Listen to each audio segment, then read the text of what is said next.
You took the lid on swimming pool. Yeah. There's a very nice article on the about how.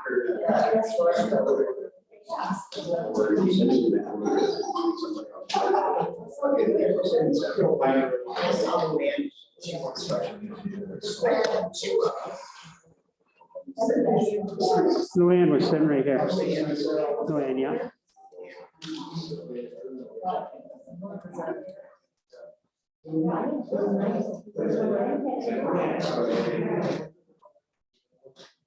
I wanted to join, but I'm too old. I'm not good in the emergency situation either.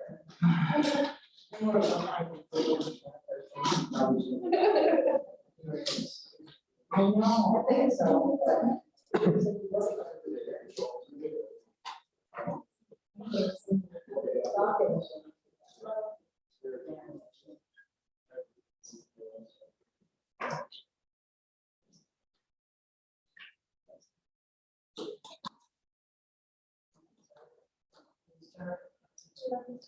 Okay, we'll start the public safety committee meeting.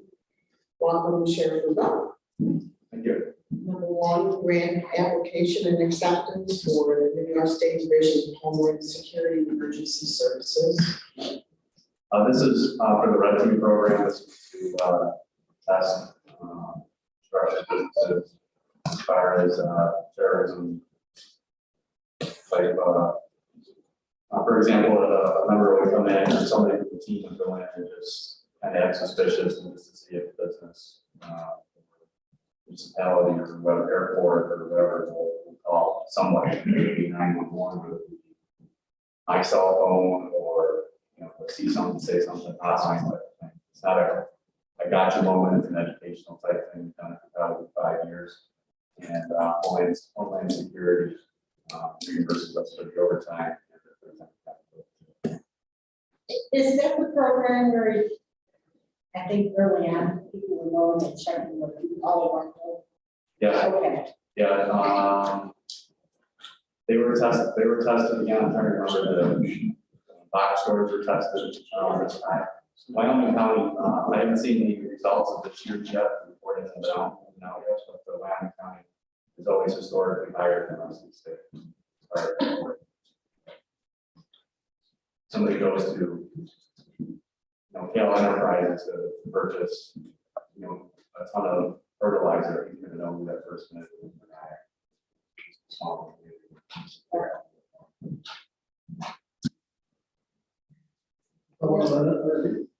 What's that? I don't want to run out of it. Thank you. Mr. Granger makes the motion. All in favor? Opposed? Number two, operational updates.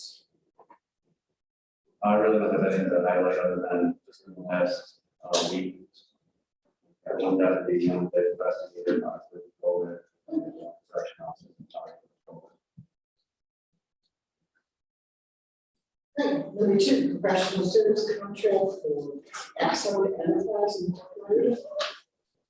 This is part of, I put this in the budget. This is part of our body camera program. When we initially got the body cameras, we kind of skipped out a little bit. We wanted to see, go with like a wider version. The video storage and that type of thing. It's not working well. We've lost video. There's not much security to it. The way it's working now is we have a body camera. We're downloading it for our system.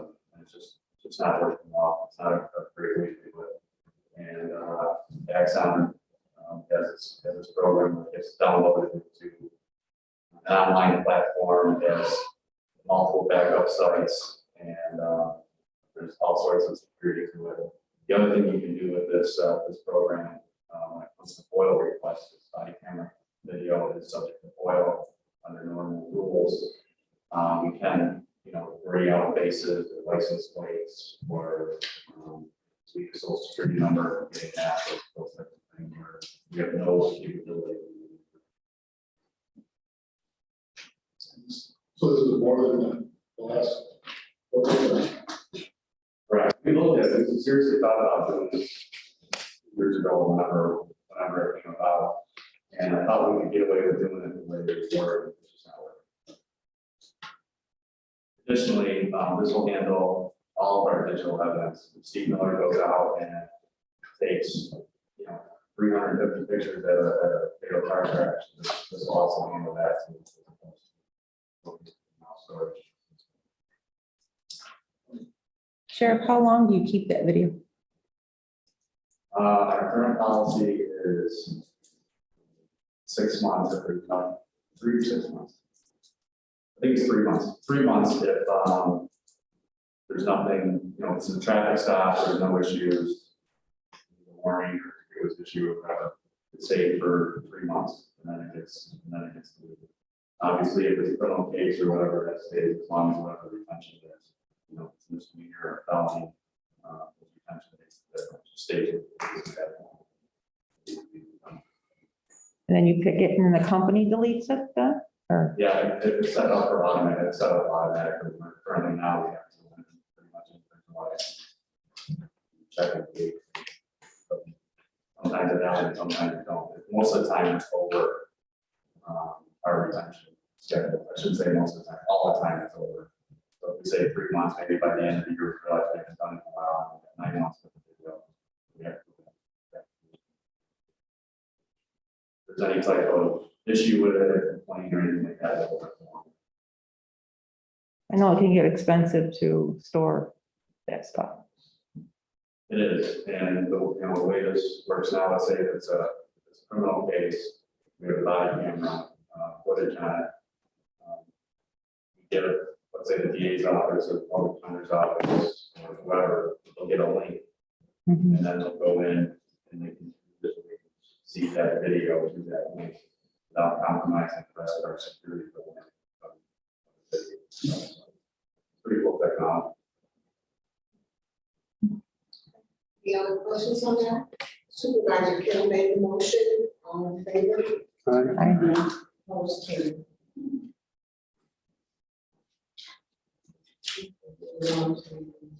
County jail, operation walkers, questions on those?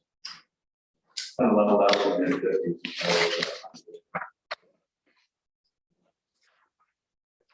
91, resolution number 21-43, for those solutions incorporated.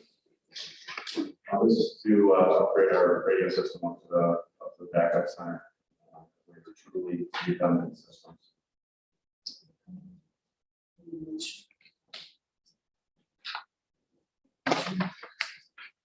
Correct.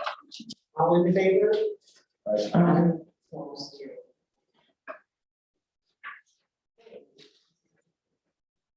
And number 5, stop the everyone. Thank you very much, everybody here.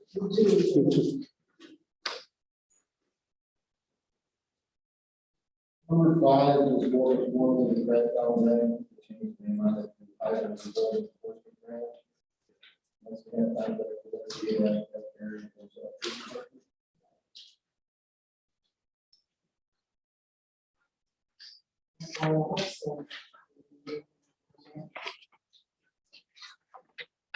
Membership, the review contracts with the health and sheriff's office. Any questions on those? Our DWI is up. We're pretty similar to last year. I haven't got the full quality DD, but ours are pretty good again. My corporate clerk thought they were up. Folks, filling it all the numbers and it's hard to tell if it's pretty tight.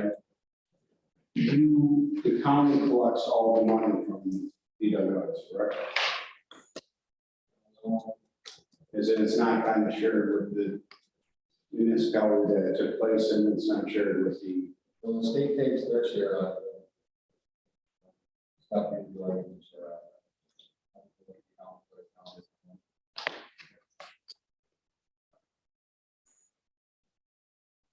You don't know, we get a report back from the state, it says you sent us this much, this is so, you got this much, you got this much, you got this much.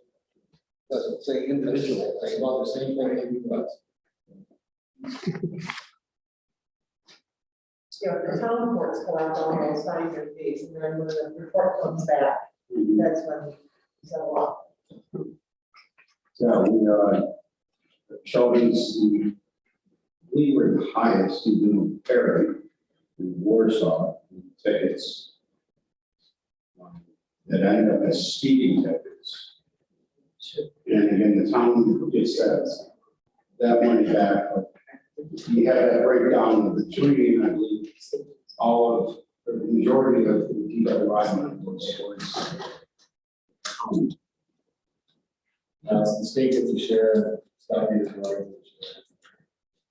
But I think the DWI share comes when the towns send their fines into the state carries it off. State the sends it out. DWI programs.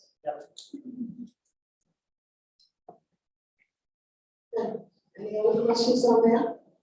One more, I mean, DWI is it still a fact that more of them are drug related versus alcohol? Last year, we were buying more than alcohol this year, and then we got all the. So it's high enough.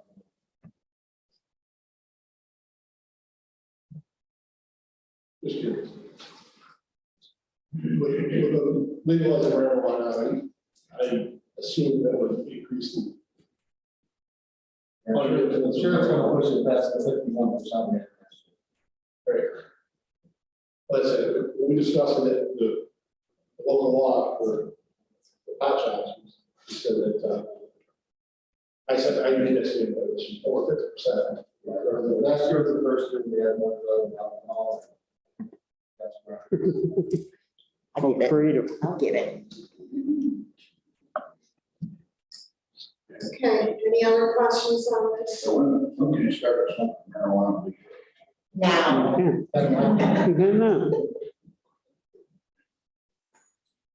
I took my daughter to Denver a couple of weeks ago, and there was a Bills game. I'm like, we must have something cool, so let's go drive down through the stadium. We were walking down, past the building, and we're like, oh, this is cool.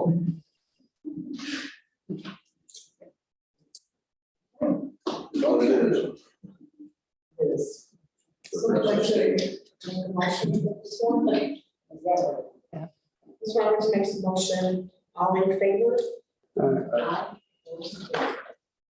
Number 7 is a hearing contract with the regular stop being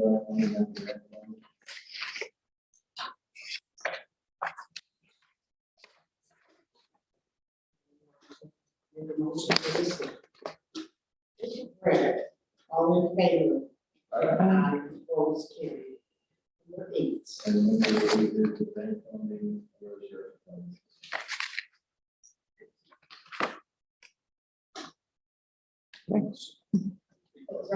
Ms. Roberts makes the motion, all in favor? Aye. Opposed, carried.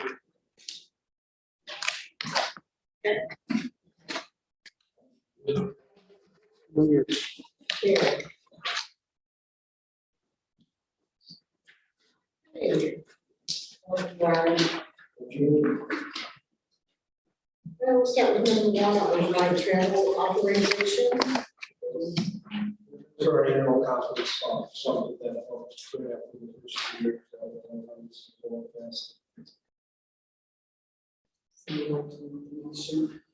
Supervisor Granger, all in favor? Aye. Opposed, carried. Number 2, disposition of fixed assets. That was the equipment we had, it was obviously grants.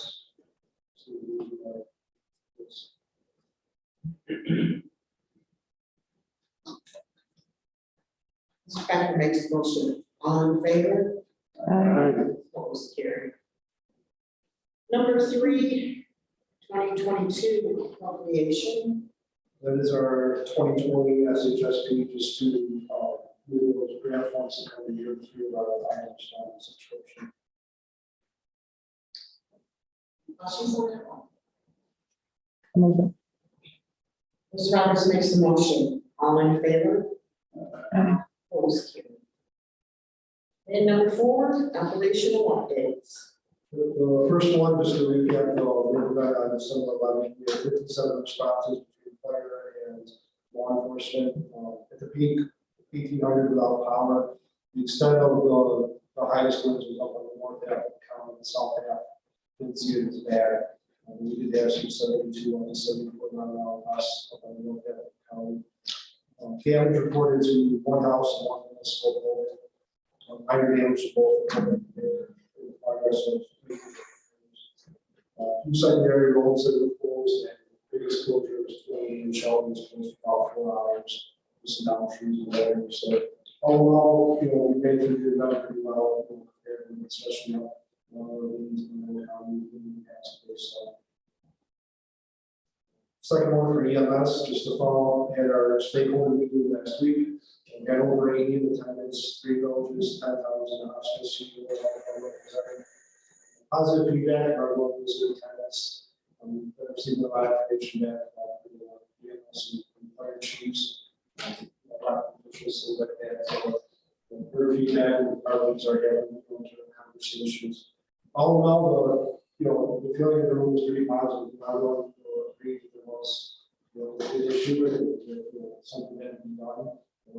First of all, wasn't up with the answer that really start the conversation. So we start that conversation. Our plan is really to kind of let this ride out for about a month. We have to go through the towns and village meetings, go through the fire department meetings, so those conversations can occur. From there, we'll probably start to formulate some proposals and start to bring back to them that. In mind, that I have 3 or 4 proposals where we'll start to get to the and start to for you guys from acquiring us and which options we put our best for these different models and see what the best for the county. Final one, by the way, let's just give an update there on the agreement. We've gone back and forth with the agreement that our attorney put together. We're all ready to approve all that, so we can send back an agreement to make sure about.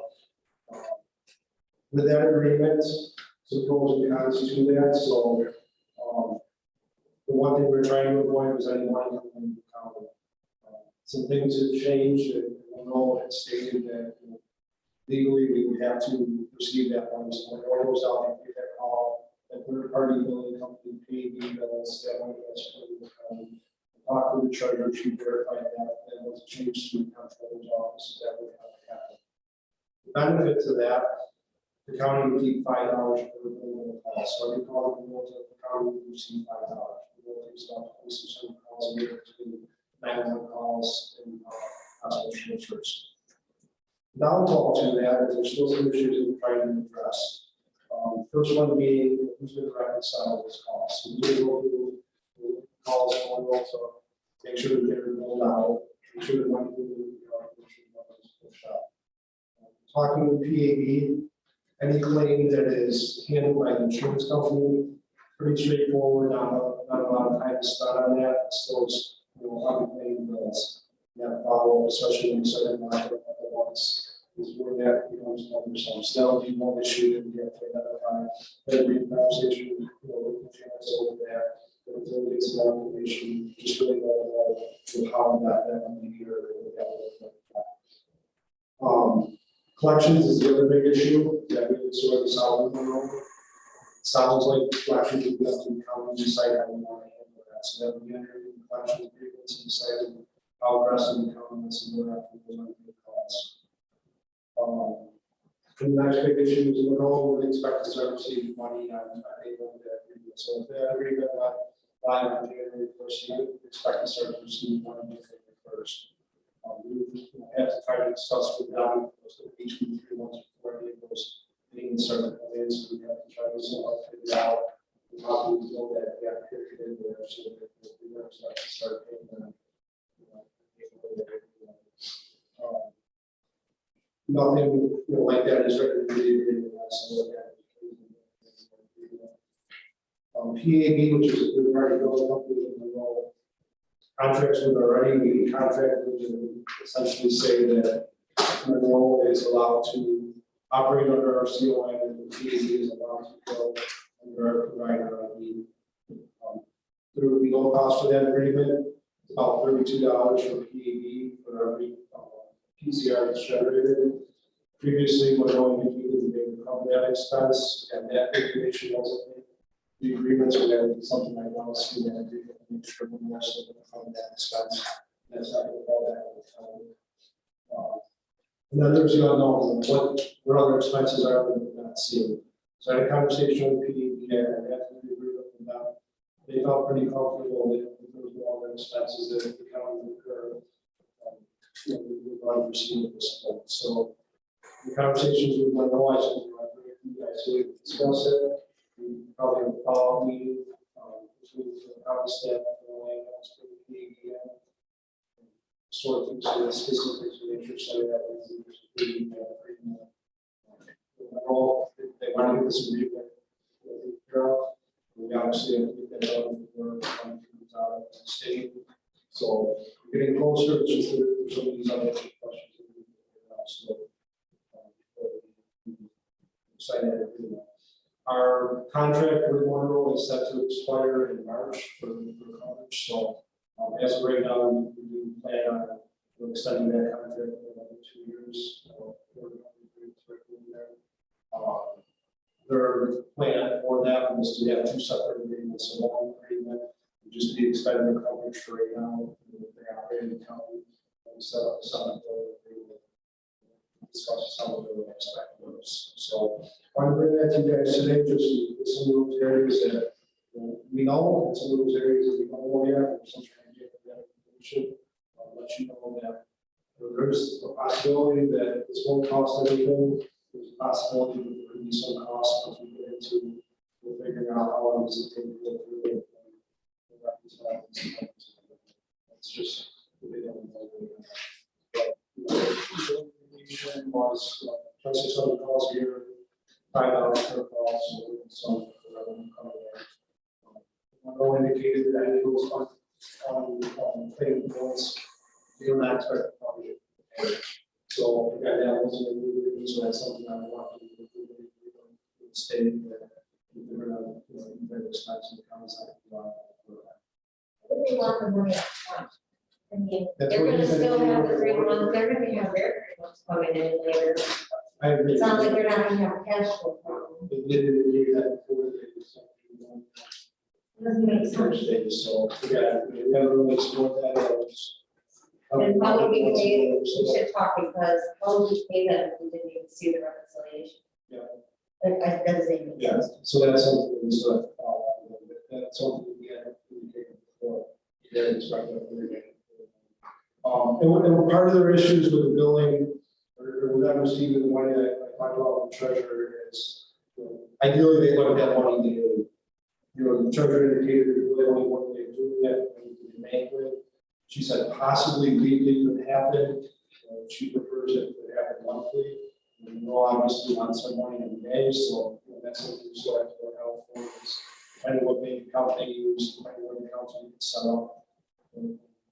I heard back from them about getting that information. So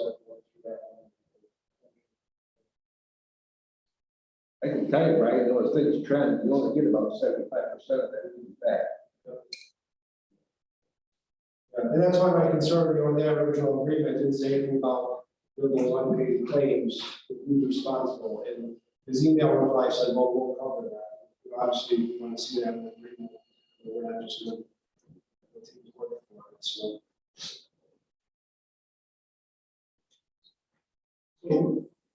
I didn't make it to the meeting, it was the same day as our board meeting.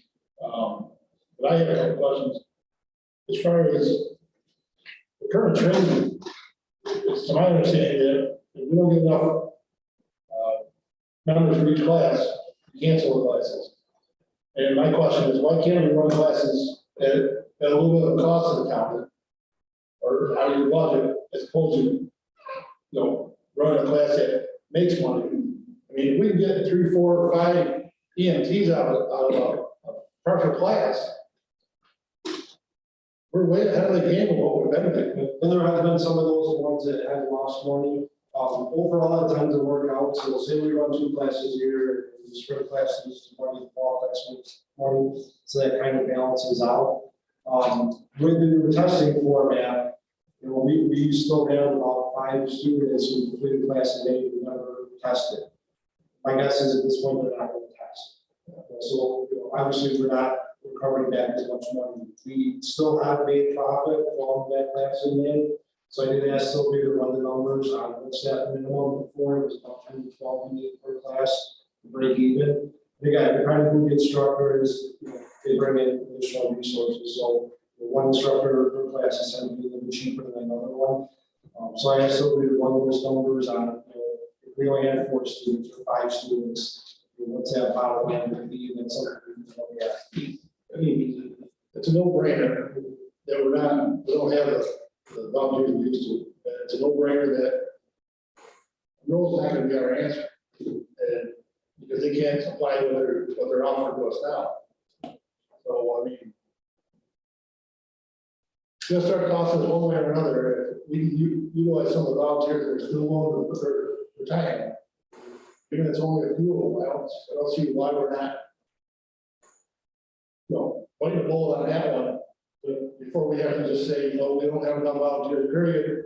And we go to a countywide program, it's gonna cost us a whole lot. Again, I can't speak to before, since I've been here, we haven't had to classes because of the lack of participation. There's been a few where we canvassed, and we haven't been receiving feedback on running those, but I think the smallest class we ran had at least 10 or 12 students in there. The one running the workshop right now is 24, something like that, which is a pretty heavy class. We were back and forth down the Dayton, Silver Springs area, I'm running another class. Part of that was just lack of instructor availability. We have 2 instructors running classes right now, so we're short on instructors right now. We have one, really 2 of them that are looking to kind of give it all. So we rely heavily on one instructor. She's running the class right now. She just came off of the class last year, so that's an area we definitely need. So we can't see that for that. But even as a government instructor, who's spending the time to present the lab instructor and then work through that. So it's not an overnight process. It does take a couple of years. And we just haven't had about 1 or 2 that really expressed interest in being only one. We're just working on that.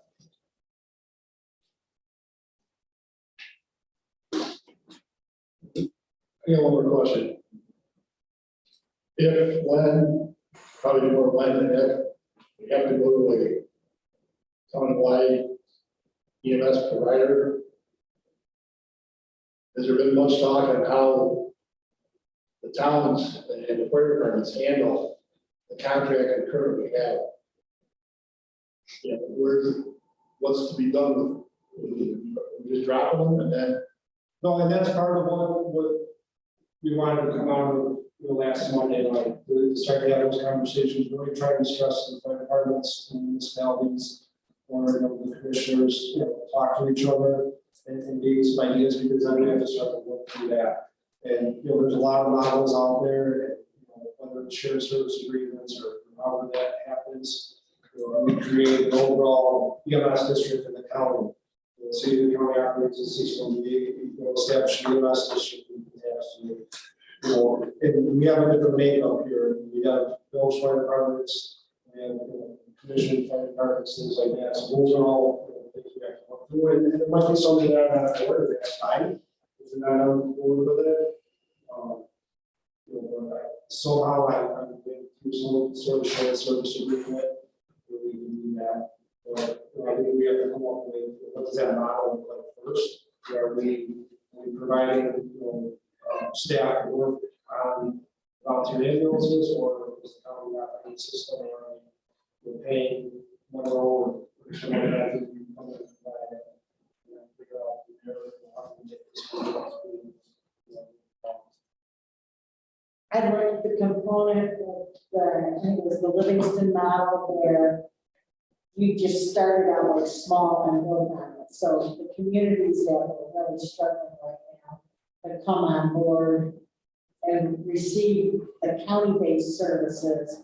And if it was a department that had enough staff and had the coverage around the clock, you know, they could hold off if they wasn't necessary. Yeah, and we really look at the county, the thing that really hurts us is where our call distribution happens. When we still over here with Warsaw County next to each other, a lot of it's back into Warsaw, that makes life a little bit easier to handle. When we live with the Warsaw, we did our capability, it's challenging. We're kind of on an island down there with my call line, with the well, it's been straight over the Buffalo, over the Warsaw, so that makes it really hard. You know, what to do with these saver ambulances and things like that.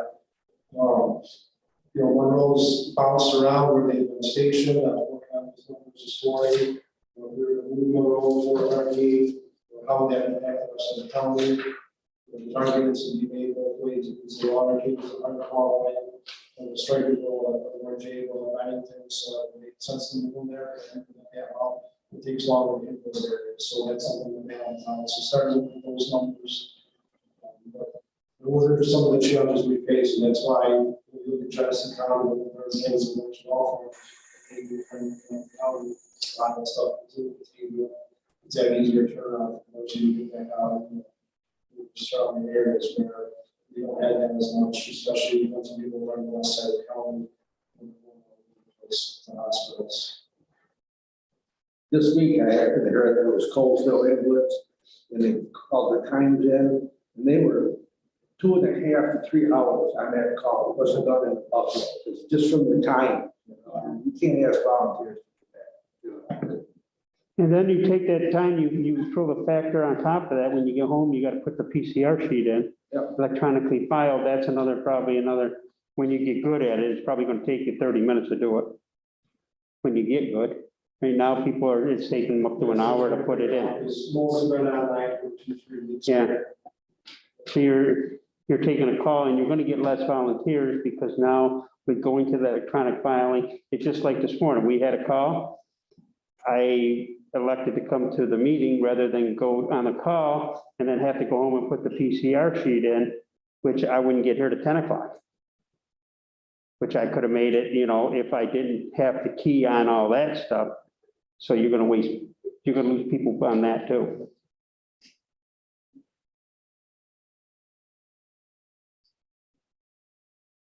Any more comments, questions on this?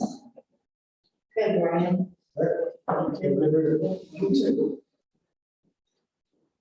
Sat down to work the other night and laughed at them when they were sitting there.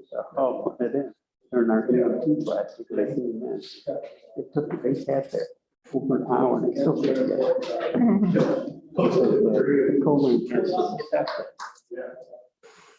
It doesn't correct. Right.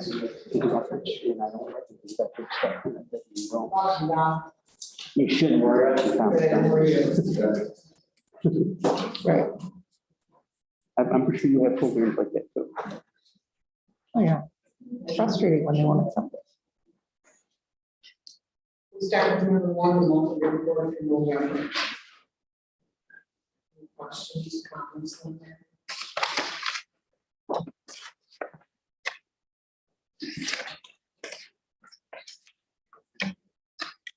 Your recommended activity is slowing down just a little bit now.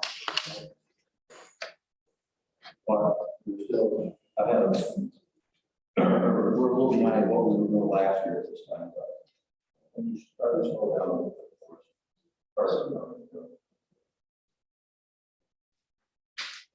Number two, units income and expense statement. so right there, where we're at so far today, we have 160,219 revenue. Our expenses are 3.3550. Right now, our levy is 163.3.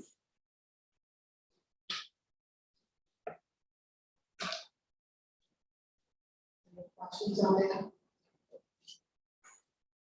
Okay, number 3, discussion and reserve account for public safety, and down here is the PowerPoint presentation that we put together. Right.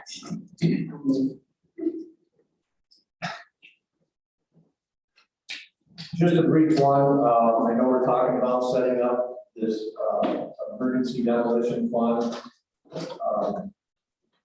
I'll talk briefly what my part would be, how code enforcement is involved with these types of activities. It's just Janice here, maybe she gives us a little thing at the end on what our thoughts were, on how we're going to actually set up the fund. Did have a meeting with county treasurer and Janice and Sarah Lithicott and James and Rag and myself to try to figure out what would be the best method of setting up the fund. We can go over that at the end, we can touch on that a little bit.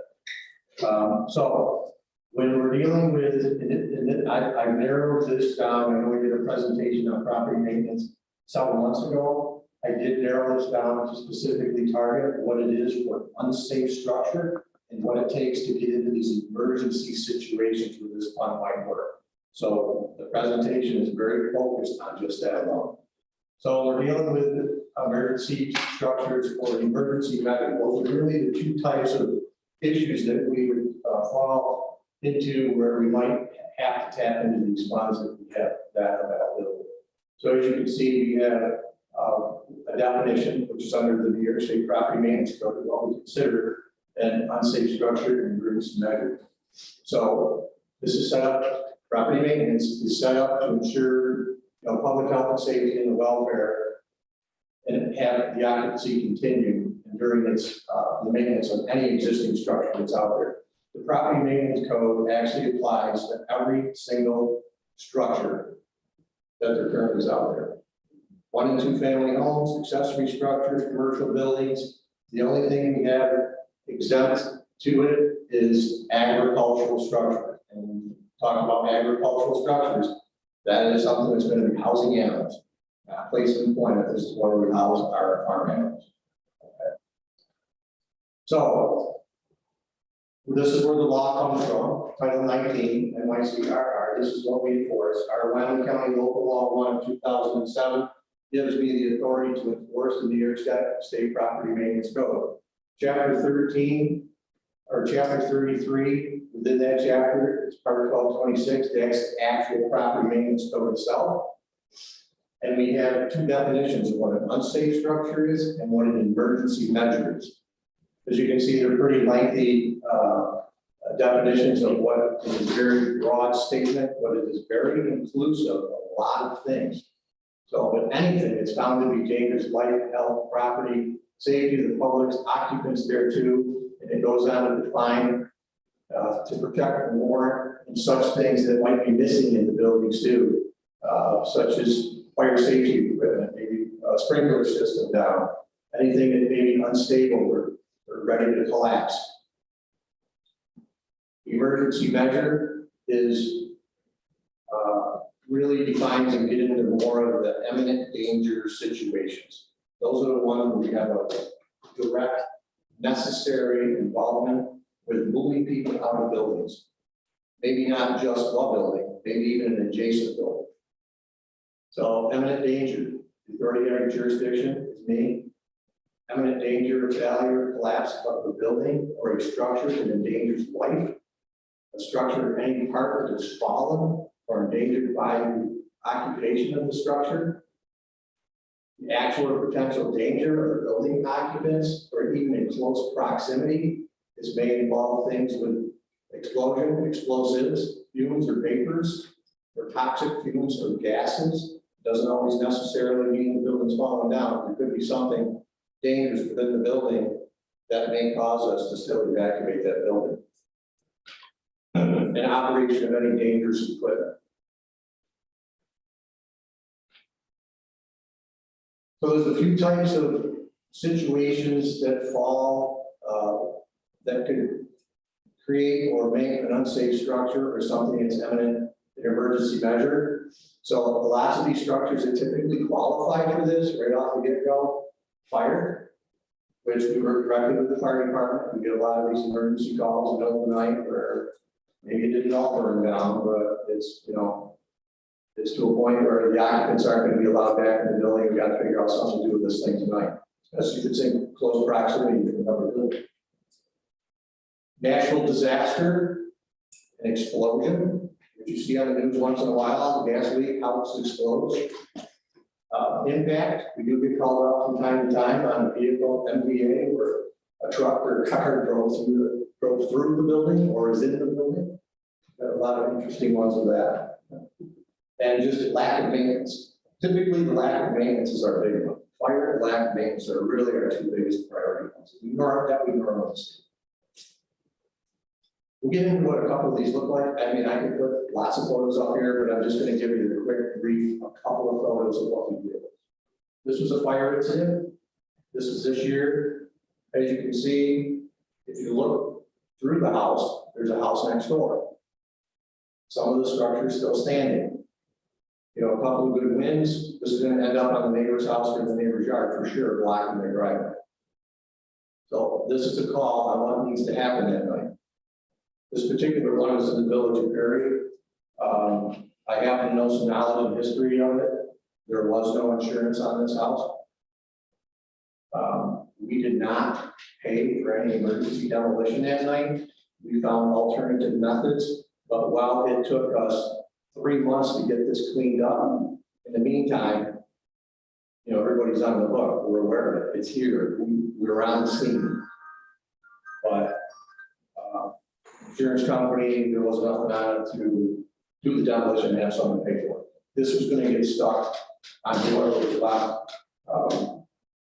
The person was cited on this particular property on a Thursday. The house burned down on Sunday. He made it 3 days in the hospital and passed away. So the family got stuck with the cleanup, which we had to call and get a hold of them. So this is, we took care of it, and it's a nice clean lot. Today, you know, the lots for sale, but you know, we did them a favor. But in the meantime, you know, we're all, you know, there's a lot of liability sitting. Here's our natural disaster one.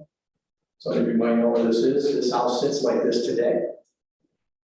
This is going to be one of those ones where we're trying to exhaust the resources. This might end up having to get done. We might not have a choice. The liens penance was pulled in July. I got a letter from the last lending agency that they're no longer interested in the property. So we'll have to see where this goes on where we do for collections on it. The other view from the other side of the house, there are a couple of houses not within an flow zone of this, but this is in the village of Castile. So in village limits, we have to be careful. Never know who's rolling in and out of here. You put all the tape and barricades up. If kids want to break into this and mess around. We finally had to put different locks on the doors because we had some people who were going to squat in this house. Even though the tree is on it, they were going to move in. So, the fire scene I showed you a couple ago, this was a house due to lack of maintenance. We've been living in it, same building. House burned down 5 days later. But this was in a severe collapse, the rear portion of the house. So it was cited, turned into a fire scene, and everywhere I cleaned up a few months later. I couldn't find one where I had where the explosion or really went back. I tried to dig through my photos. I couldn't find one. So we had that. So we'll cover this. This was one we did on Silver Lake years ago. This was another one, Eminent danger. Could not find the owner. We tagged the house. I mailed the last 6 known addresses that I had. We ended up doing an emergency demolition here. This dates back quite a while ago. We ended up demoing it. I got a call a month later. The owner called me, "Where's my house?" I said, "We tore it down." He said, "I know it's getting bad. Can you send me the bill? I have insurance on it." The bank paid $26,000 on all of our costs of demolition. The insurance company paid the bank back. Everybody got paid. That does not happen very often, but we got one. When the county owns this lot, this got cleaned up. We hydro-seeded it, remote it. The county still owns this lot today. This is our last one. Probably people remember this was at Village Castile, Main Street, commercial property. We spent a lot of time hashing this out in committee, trying to figure out whether we were gonna spend the money to demo this building. This was our, last latest and greatest, $46,000 bill to demo this. We had to do a asbestos survey, known owner. We did a little bit of abatement on it, and then the demolition. You can see those get very tricky. That's a close proximity to the building next door. You can't see it, that thing is very structurally unstable. All kinds of posts, beam sections and that, the old wooden tags all rotted off, from the roof leaking so long. It needed to be done. It took me 3 months, 6 letters, to get the county to a point to agree to allocate some money to do this work. That huge liability on our behalf. So I got to keep some stuff like that in mind. So we have 2 ways of processing how we handle unsafe structures and emergency measures. This is all laid out, local law, New York State, New York Title 19. This is laid out on how we process these.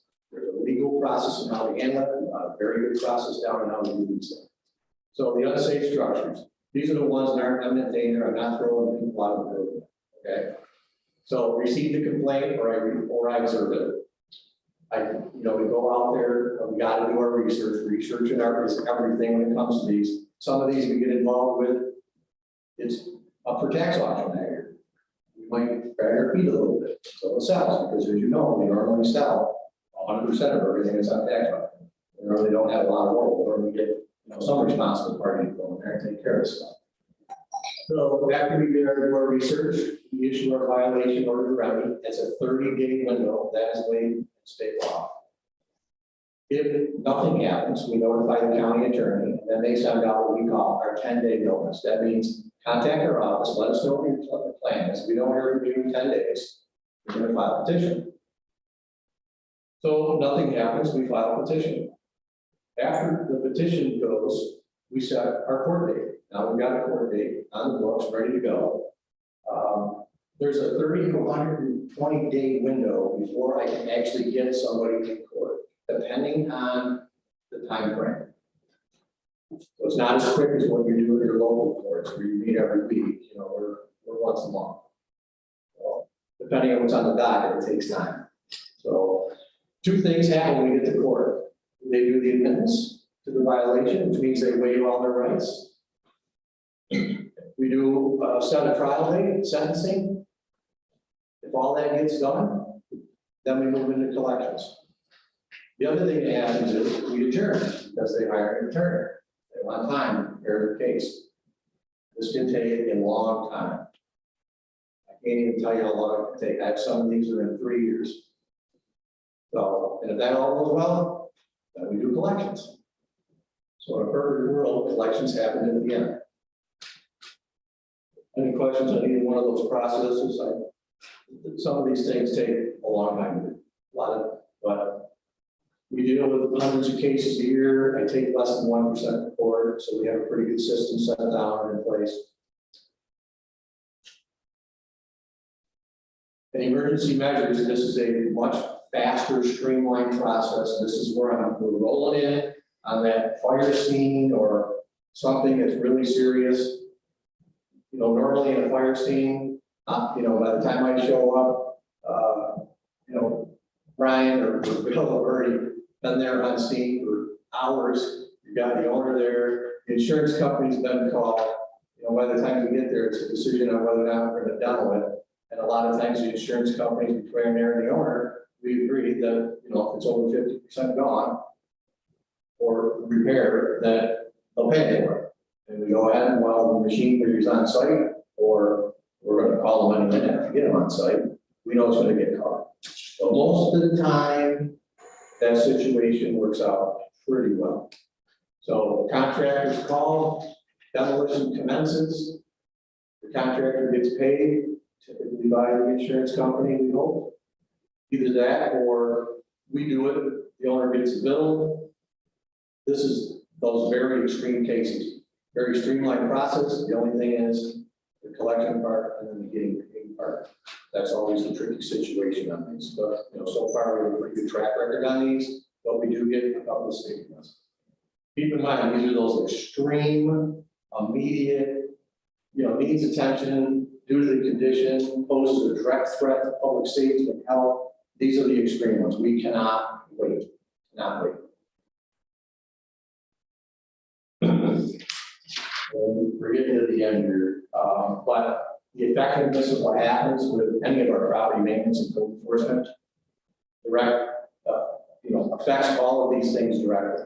Keeps your assessment values good, eliminates your blight, direct impact of economic development, helps promote and give some of that grant funding that we need, agency assistance, police departments, fire departments, all of these departments that we deal with, that this affects directly, and our fire insurance rates. We just went through our last ISO survey, so we were good with that again this year. So that's my part of it. We had a meeting with a bunch of us that really are affected by this, probably foremost. And I'll let Janice maybe hint on this if she will talk about that, if she wants to, on how we thought we would set up the funds with our thoughts. I know we hashed out before, talked about maybe doing some reserve funding and things like that. I think Janice might have another idea how to maybe handle that. Yeah, I can talk real quick.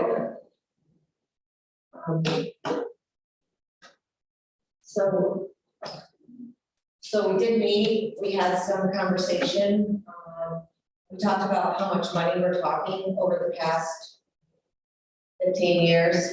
Yeah. Whatever, I mean, it's minimal amount of money.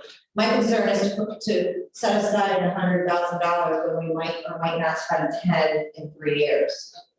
To me, that's not smart, but, I think Don's issue is he doesn't want to have to justify an emergency situation or, you pay him to go through all this process, to do everything and exhaust everything he possibly can, to get to the point of him saying, well, I need $25,000 to take down this house.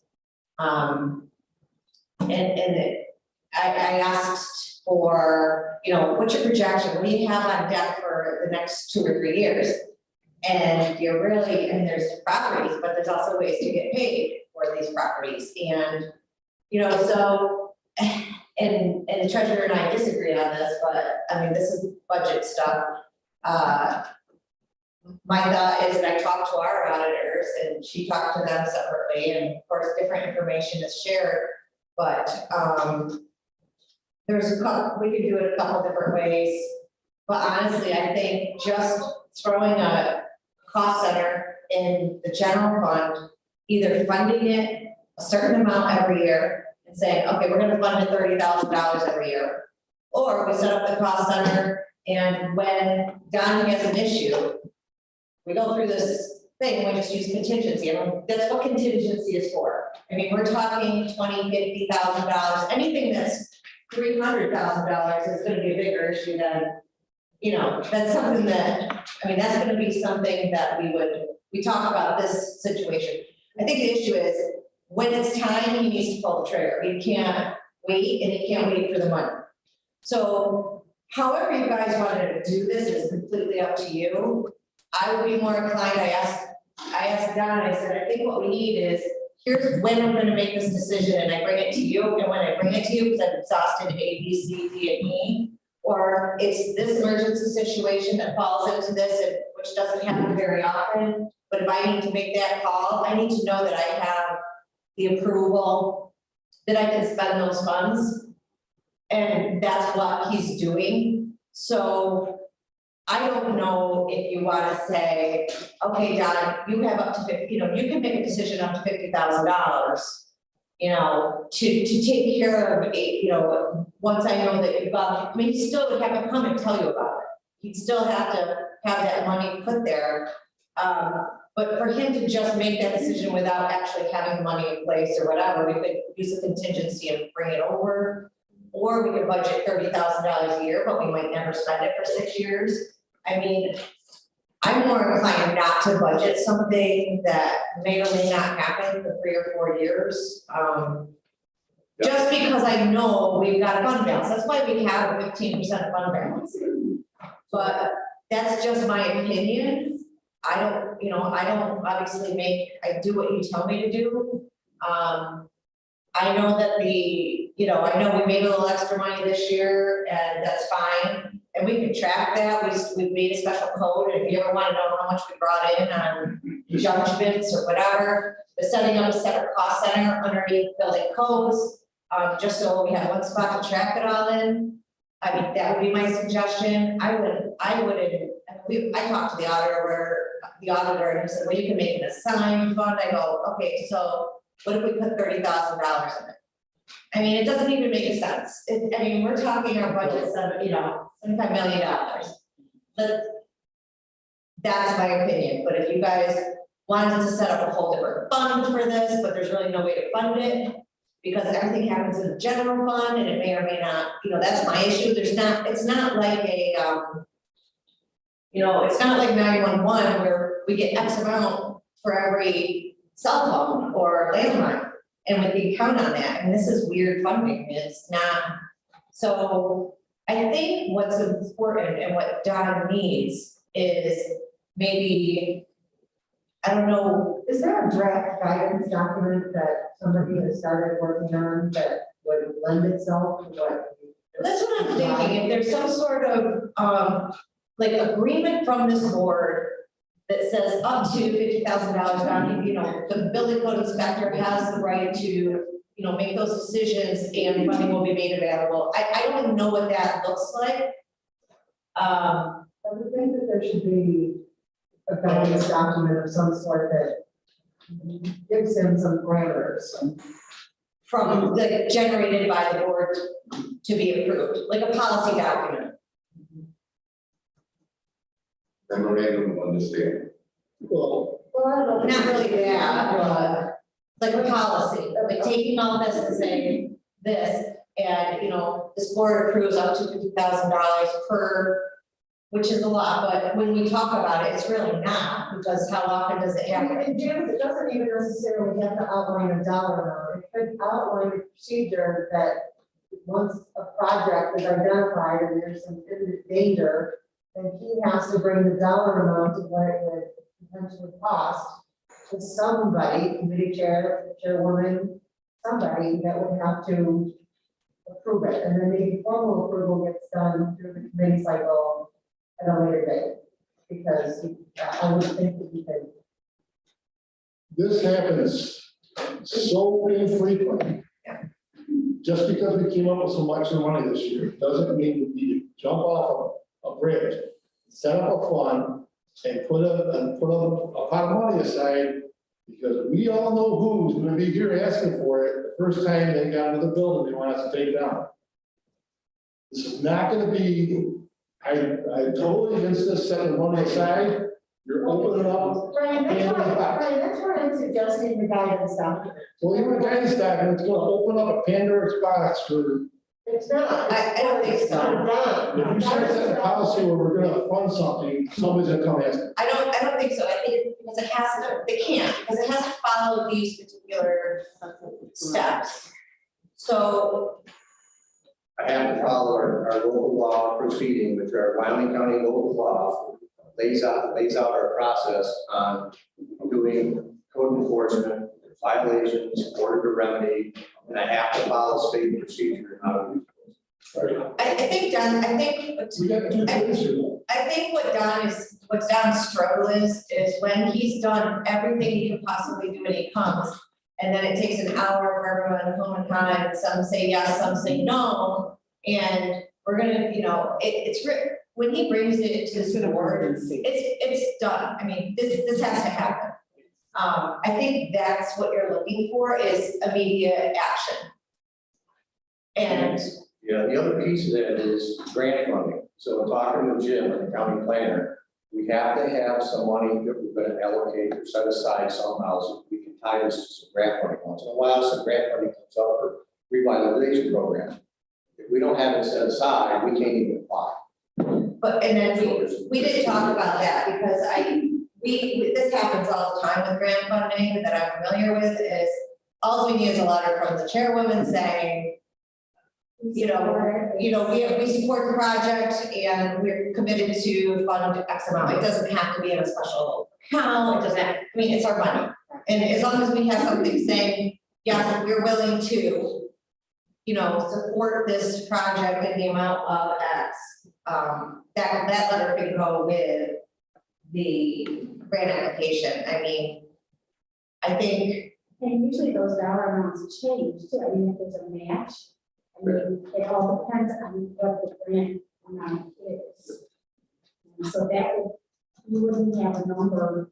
It's not like they're gonna look at our bank account or anything or our budget and say, where, show me where it is. Okay, no. I can't even imagine it, but to have commitment from the board that, in a letter saying we commit to X amount, that's. We do that for grants. The way I think looking at this is, the first problem is been going on for a number of years. We had a few board members that disagreed with the county paying anything to take it down. Okay, so the thought was that we had a separate account that allows us to take it down. The only reason that came up is because we had an outstanding foreclosure here. That one property sold for over $500,000 in Shanghai.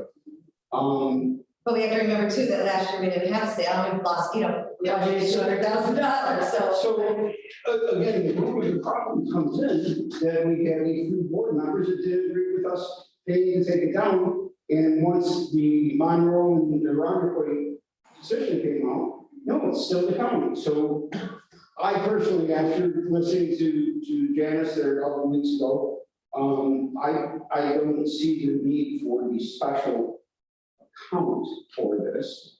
And it's just realized that every time that there is a building that needs to come down and there's nobody else and all other things were gone through avenues were explored, that there's not this argument that goes on back and forth of, do we take it down?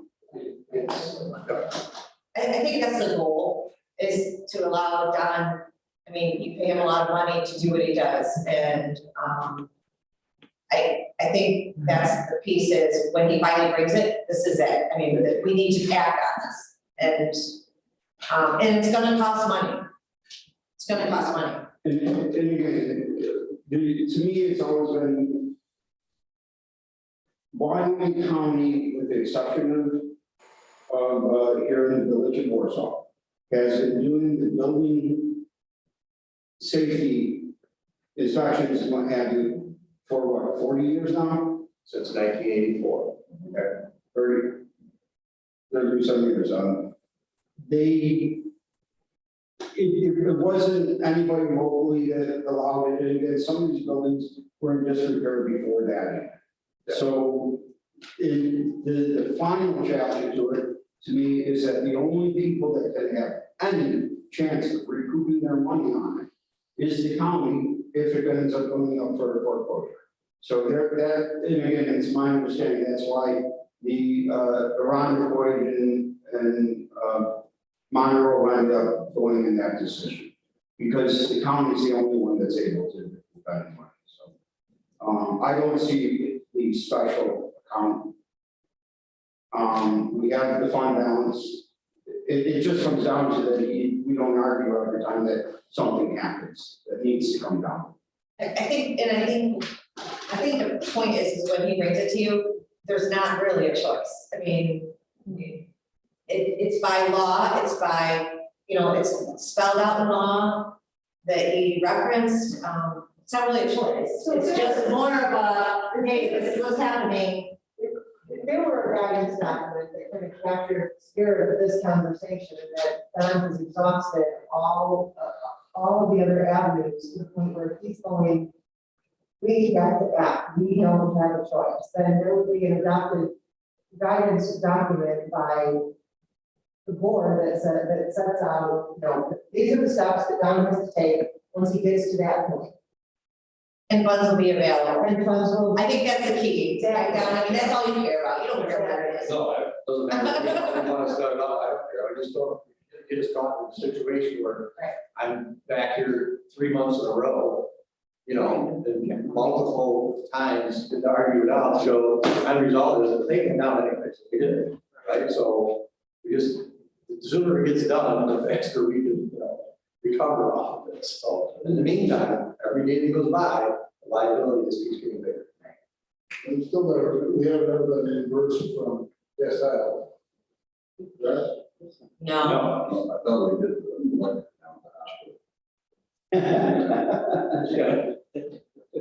I sent them a bill and I think they threw it out. Well, the trade-off was, I've gone through this a couple of times. In order to replace the telephone pole, the electric poles and the wire up to the field center, it was going to cost $85,000. And we were going to do that during the reconstruction. So I had mentioned, I wondered if one of the municipalities, with the municipal electric systems in the county, could do it for less cost.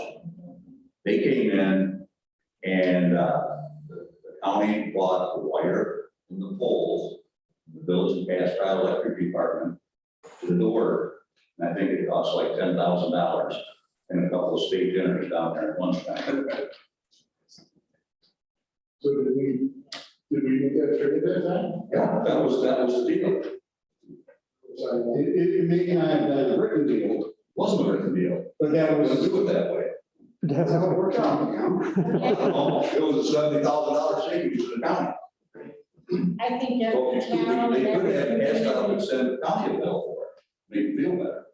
I think every town has 1, 2, or 3 buildings that they look at, people complain to them about. But for the most cases, they're not so much a danger as they're in a house. Right. And the danger, I mean, when you went through your PowerPoint, you go through all the different steps or whatever. And then you finally get to either going to court or and getting reimbursed somehow, or doing the actual demolition yourself. I mean, that has been minimal. I mean, I've had. So it's, you know, figure that there's probably 60 or 75 buildings out there we've torn down. 2, 3. Yeah, I've got, we've done, well, we'll have 6 houses this year. But at no cost to us, but we have had 6 houses done this year at the cost of either the insurance company or the owner. So we don't, you know, this is, the most I've ever asked the board to spend in any one year was $86,000. That's the most. That was through a couple different things, but 86,000 is the most I've ever been back and forth at any one time to ask to spend in any one year. But in 22 years of doing this, so we've got multiple ways of doing it. Sometimes paying for things up front and then still doing collections later on. That happens too, just because we're going to pay for it up front. And I come and I say, I need $40,000 to demo this place. It doesn't necessarily mean we're done. We're going to control the property. We're probably going to foreclose on the property. We're going to sell the property. And a lot of times the property is more valuable, clean, shovel ready than it is sitting the way that it is, because somebody's got to do the demolition. You don't have a lot of people that want to sit up, you know, that want to get involved with that stuff. Especially when it comes to housing. Another compliment to your department, you're more proactive at this point in time than it was any other point in history. So again, these buildings and barns and houses that have fallen into neglect, the laws are getting stronger, that hopefully you don't end up with a building that is, other than fire, that is a threat and danger. And people are maintaining their properties more. So again, most of these properties that are in danger of falling down happened before the youngest ones here on this board were even born. The maintenance and fall had broken down before some of us were born. So old housing stock. Yeah, it's old houses, it's not new ones as much, even if it is a new one, no. We now have setbacks, sideline setbacks and everything like that in place on these buildings.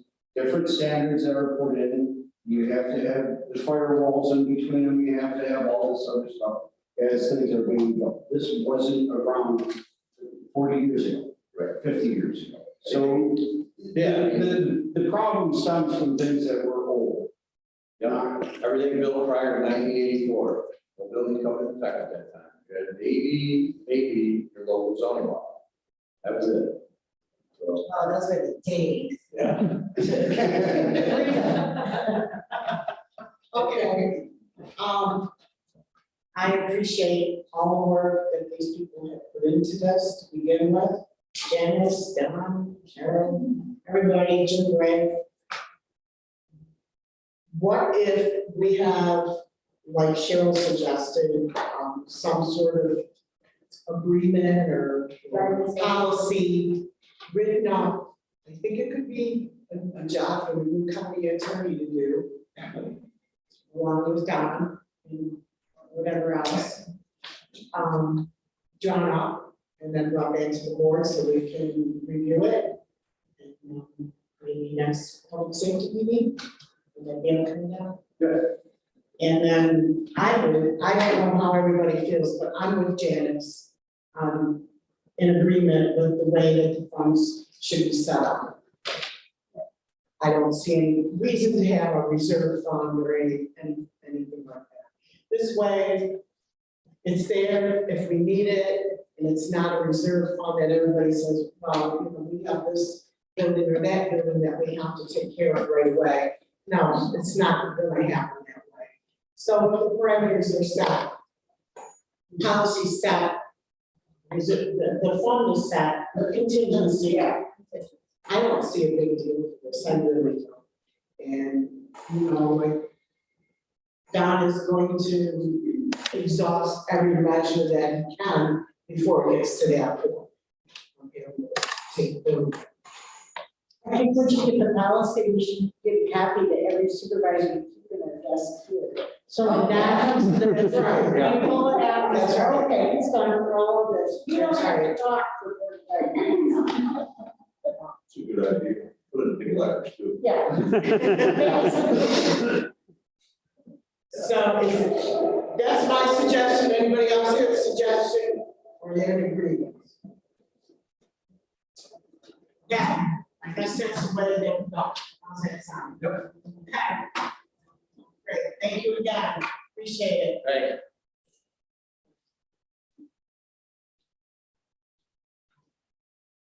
Mr. Ashman.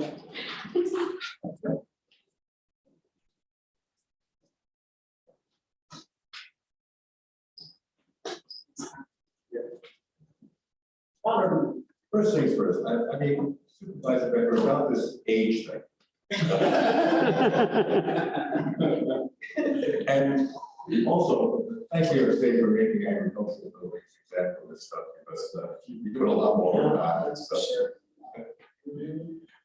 Good to see you all. Good to see you. We'll start with number 1, grant application and acceptance for New York State Office of Indigent People Services. This is, we can quick look at. Again, almost all these things are just state money coming to us through our various grants, etc. And this is a situation of monies. This one starts January 1st and goes through 2024. Any questions, comments? I mean, just, you know, this is every 3 years, one of these distribution ends and another one starts to replace it. So that's the formula we've been using. I think we're up to 12 now. So you can see that this is an ongoing state operation. Continuing to do the paperwork. Supervisor Roberts makes the motion. All in favor? Opposed? Okay. Moving on to number 2. Number 2 is I guess the thing that brought me here in the first place, this is a parole contract. It's been going on since 1981. And we're unique in the state as far as getting this money. It's going to be interesting as to what happens in the legislature this year. Responses in the past have been Senators Walker and Gallup, and then steps over the Senate. We found friendly voices there to continue it. I don't know what the governor's going to do. It'd be nice to see this in the budget, but I don't think it will be, but we'll find out. I don't see any particular problem in this continuing. Dennis knows we're only getting some of the money back at these things, and so that's encouraging. And we'll continue to do so. So again, this is the parole project. We're the only county that's 100% financed for the parole.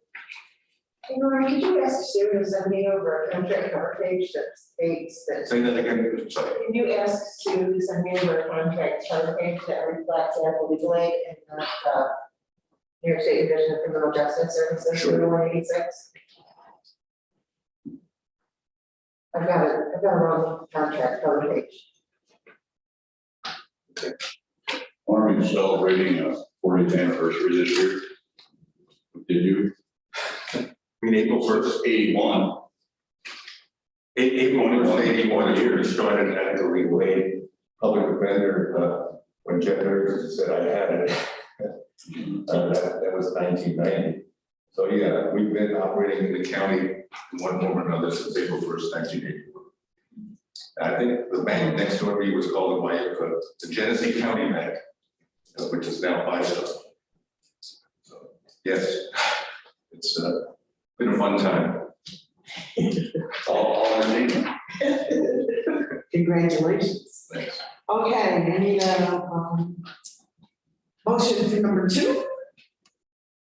Right.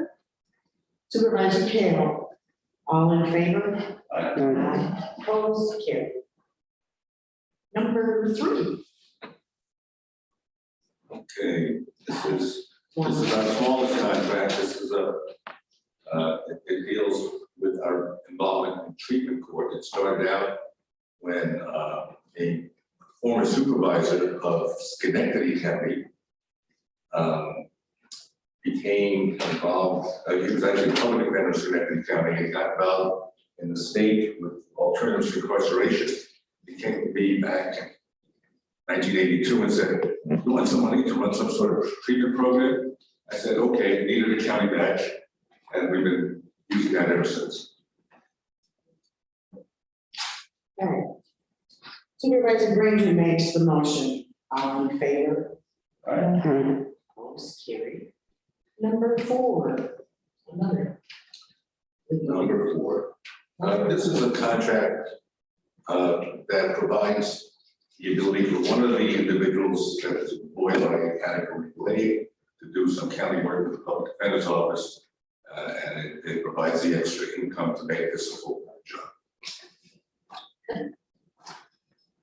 Any questions? Someone like to make a motion? Supervisor Brewer makes the motion. All in favor? Aye. Opposed, carried. Okay, let's move on to number 5.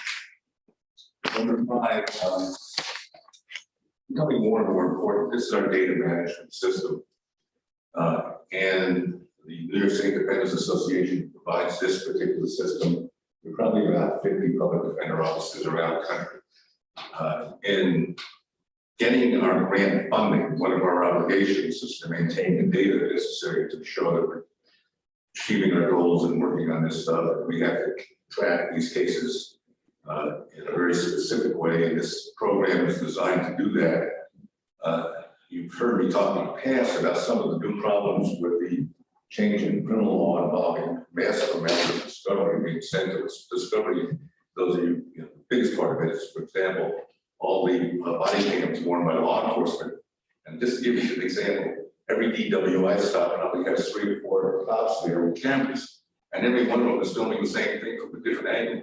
And that could mean, 4 hours of watching this stuff and providing the services we provide. As we wait to manage all this data, and this is all being done through this system, which ultimately is going to be a cloud-based system, so it'll eliminate our storage costs to a great deal. So very complex stuff now, and I'm learning how to advance my computer literacy to a point where I'm an expert. Not so much, but anyway, we have to pay to maintain the system and improve it in order to keep up with what's going on technologically in the criminal justice world. So Rebecca makes the motion. All in favor? Aye. Opposed? Carried. Number 6 has been withdrawn. Number 7 is an FYI for position of Assistant Public Defender 6. Started advertising. This is, I think Amber was with us for about 10 months. I've looked at her stuff on LinkedIn, and I think that's the average time she spends in any office. Most it's 10 years. So in any event, we're down one attorney, and this particular position is designed primarily to deal with the caseload we have in appeals from convictions. And it's a very technical type of legal services that requires people who don't like to stand up in front like I do and just talk to a jury, but people who are more academically inclined. Don has been stemming, and I'm looking for a similar person to do this type of work. Any questions, comments? The next one's good. Overnight travel authorization. So this is the state bar we I've been attending for I don't know how long, since 40 years or so.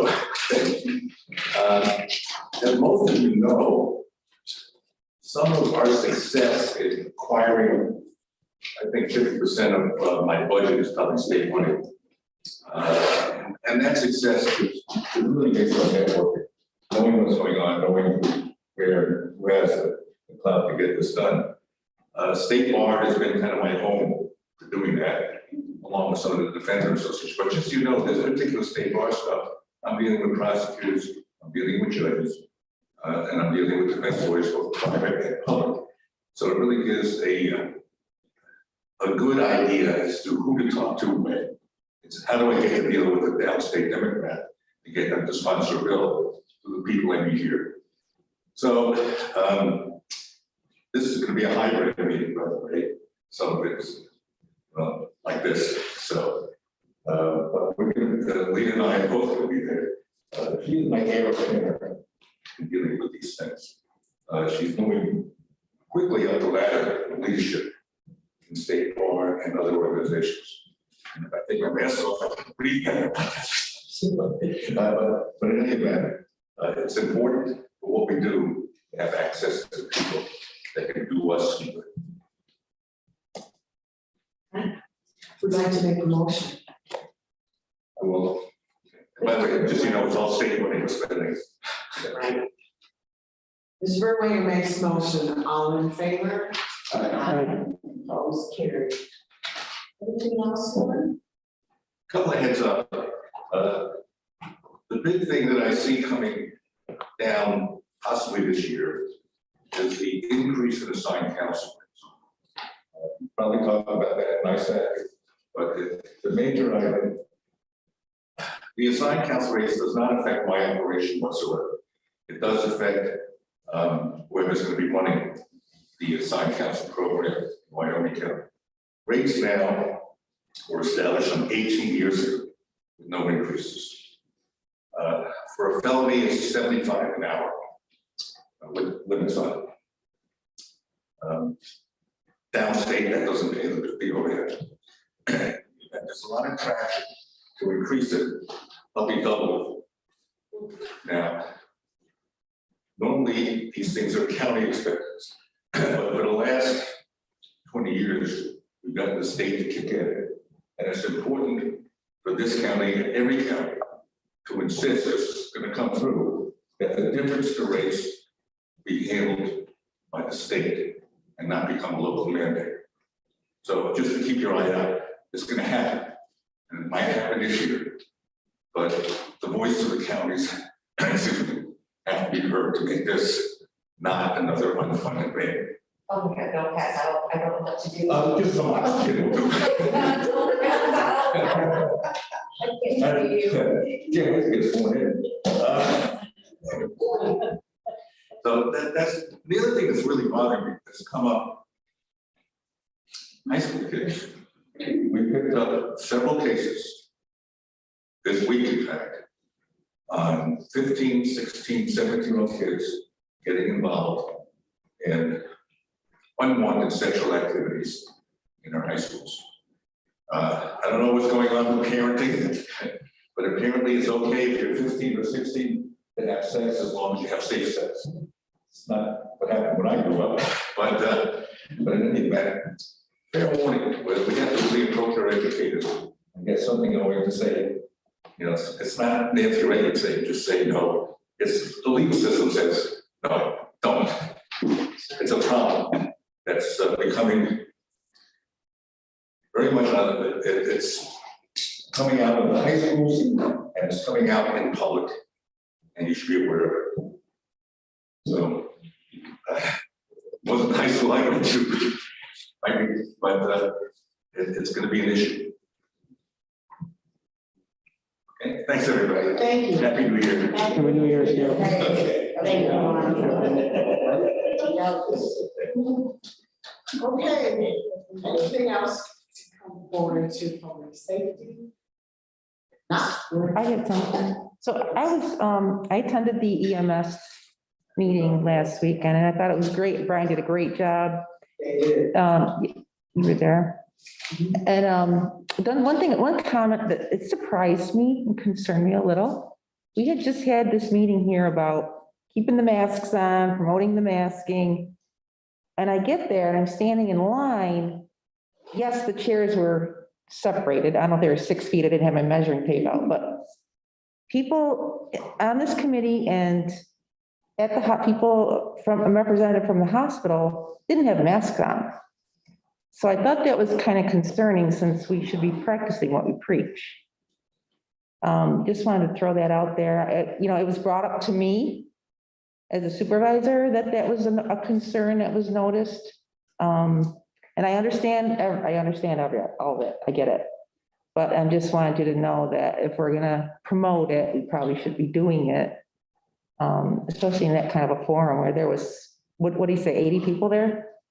So, okay, I just wanted to put that out. I kind of forgot about it when Brian was here, but I just thought about it again, so. Just want to bring that up. All right, anything else? Okay, we're standing adjourned.